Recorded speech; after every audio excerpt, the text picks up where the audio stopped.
আচ্ছা, যেসব বাবা মায়েদের ডিভোর্স হয়েছে বা হতে চলেছে, তাদের সন্তানদের জায়গাটা কি সেই বাবা মায়েরা ভেবে দেখেছেন? আপনারা বলবেন যে হ্যাঁ, নিশ্চয়ই দেখেছি, কিন্তু হয়তো সেভাবে দেখেননি।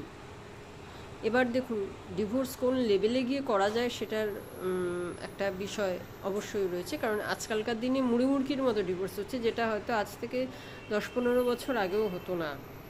মানুষ এখন খুব সহজেই ডিভোর্সটা নিয়ে নিচ্ছে, কিন্তু বৈবাহিক সম্পর্কে সন্তান আসার পরে যদি মনে হয় ডিভোর্স নেওয়ার কথা, তাহলে কখনো ভেবে দেখেছেন যে বাচ্চাটা কি চায়?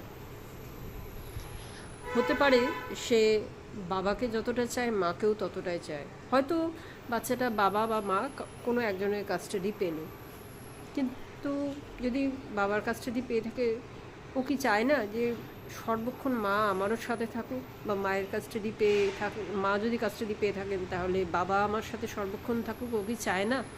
ওকে আপনারা একরকম বাধ্যবাধকতায় বেঁধে রেখেছেন।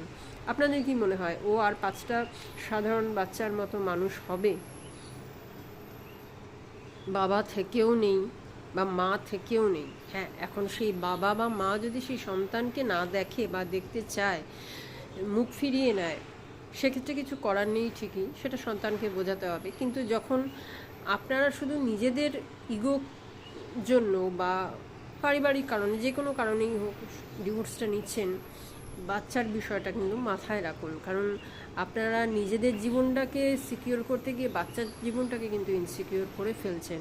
আমি জানি ডিভোর্স মানুষ খুব হয়তো ক্রিটিক্যাল সিচুয়েশনে গিয়েই নিচ্ছেন, কিন্তু এখনকার দিনে যে ডিভোর্সের যেরকম রমরমা বাজার চলছে, তাতে আমার যথেষ্ট সন্দেহ হয় যে আমাদের মনে হয় স্থৈর্য সবই বোধহয় তলানিতে গিয়ে ঠেকেছে।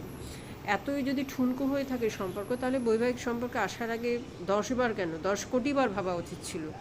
একটা বাচ্চার জীবন নিয়ে ছিনিমিনি খেলার অধিকার কিন্তু আপনাদের বাবা মায়েদের কারোরই নেই, ঠিক আছে? বাচ্চাটাকে জন্ম দিয়ে তাকে একটু মানুষ করতে না করতে যদি মনে হয় যে আমরা বিচ্ছেদ নেব, তাহলে বিচ্ছেদটা শুধু স্বামী স্ত্রীর মধ্যে নয়, বাচ্চার থেকেও আপনারা নিচ্ছেন। এবং সেই বাচ্চা যদি ভবিষ্যতে যদি কোনোভাবে খারাপ পথে চলে যায়, তার জন্য আমি অন্য কাউকে দোষ দেব না, শুধুমাত্র আপনাদেরকেই দোষ দেব। কারণ একা একটা বাচ্চাকে মানুষ করা কিন্তু এত সহজ নয়। তাই ডিভোর্স নেওয়ার আগে আমি বলবো, আবারও 10 বার নয়, 10 কোটি বার ভাবুন।